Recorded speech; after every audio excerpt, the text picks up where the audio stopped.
Welcome to Hatman Strikes Back Daily Boxing News. We had the first big media day of fight week for AJ Dubois today. There was the face-off between them on the River Thames. Then there was the grand arrivals in Leicester Square, a big red carpet event like a film premiere or something. And so what we're looking for at this stage is to see what kind of mood both guys appear to be in. And I have to say, both guys, to my eye, look very, very confident. AJ looked the more relaxed of the two. You know, he was very steely-eyed at the face-off on the River Thames, staring into Dubois' soul. Dubois kind of looked away first and all that kind of stuff, but I don't think he's particularly bothered about all that, Dubois. And at the grand arrivals, Dubois marched right down the carpet, completely ignored all the fans.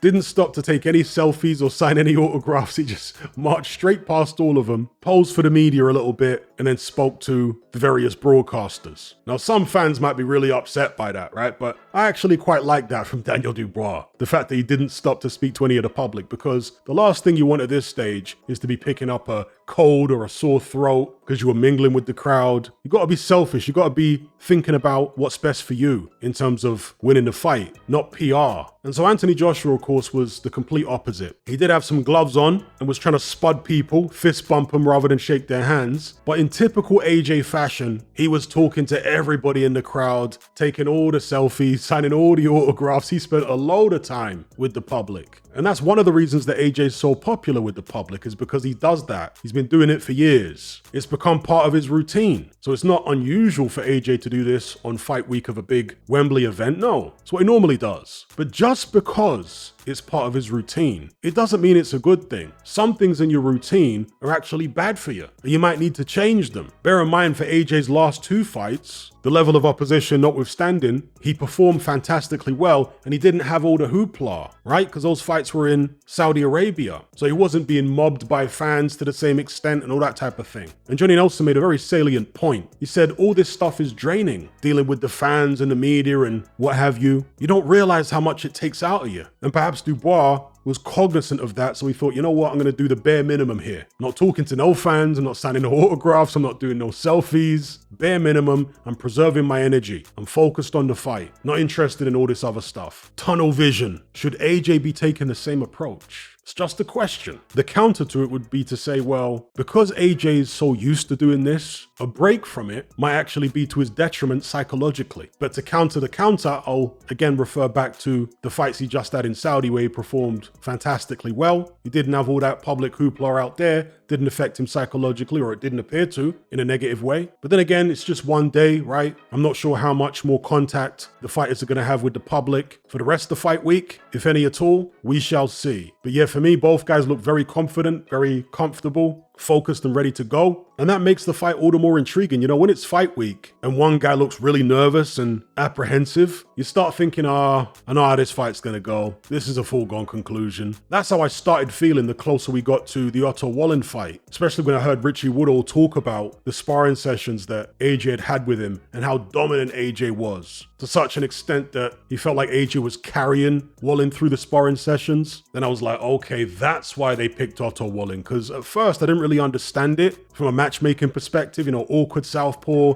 decent run of form, tough. But when Richie Woodall revealed that AJ's been handling this guy in sparring for years and having to actually hold back, I thought, wow, okay, maybe AJ's gonna do a job on this guy after all. And the way Wallin was talking in the run up to the fight, he kept on mentioning AJ's mental state. I don't think AJ's back mentally. He's struggling mentally. He just kept saying it over and over again, damn near every interview. And I was like, no. This sounds ominous for Otto Wallin, that he's holding on so much to AJ's mental state. It's almost like he's banking on the idea that AJ's going to be mentally compromised, and that's what he's drawing his confidence from. And that's not a good thing to do if you're the opponent. It's okay for us fans to talk about AJ's mental state because we're not the ones fighting him. Okay? There's no jeopardy in it for us if we underestimate him or overplay the demons that he's dealing with psychologically. We're not the ones getting punched in the face. Okay? So we have the luxury of being able to speculate about these things. As his opponent, you don't. You need to expect the best possible version of AJ. And the signals that Otto Wallin was giving off in the run-up to that fight were not good. Daniel Dubois, on the other hand, hasn't been giving off those same kind of signals. Obviously, he sparred Anthony Joshua back in the days as well, and unlike Otto Wallin, he hurt Anthony Joshua in sparring, on one occasion at least. Dubois has just been keeping himself to himself, focusing focusing on what he has to do. He doesn't want to get too drawn out and caught up in what ifs and conversations about this, that, and the other. Nevertheless, there was an interview where he was asked about Anthony Joshua's recent form, whether it's the result of AJ really being back to his best or better than ever, or the result of clever matchmaking. And Daniel Dubois said it's the matchmaking. I don't think he's what he was a few years ago. And that is kind of Otto Wallenish. And I don't like to hear fighters say stuff like that. I mean, sometimes they're right, but I want to see a fighter preparing for the absolute best version of their opponent. You hope for the best, but you plan for the worst. Is Dubois planning for the worst? And by the worst, I'm talking about the worst scenario for him, which would be the best version of AJ there's ever been turning up. Is Dubois planning for that? Or is he planning for what he perceives to be a diminished version of Anthony Joshua? If it's the latter, in my view, it's not a good sign for him. Anyway, those are my thoughts about the Grand Arrivals. Big red carpet event in Leicester Square. Both guys very relaxed. AJ very happy, upbeat, positive. Dubois similar, although, you know, he's an introvert, so he's a bit more low-key. Let me know what you guys thought of it all. Before I go, I must remind you, don't forget to like the video, share, subscribe if you haven't done so already, and I'll catch you guys in the next one. I'm out.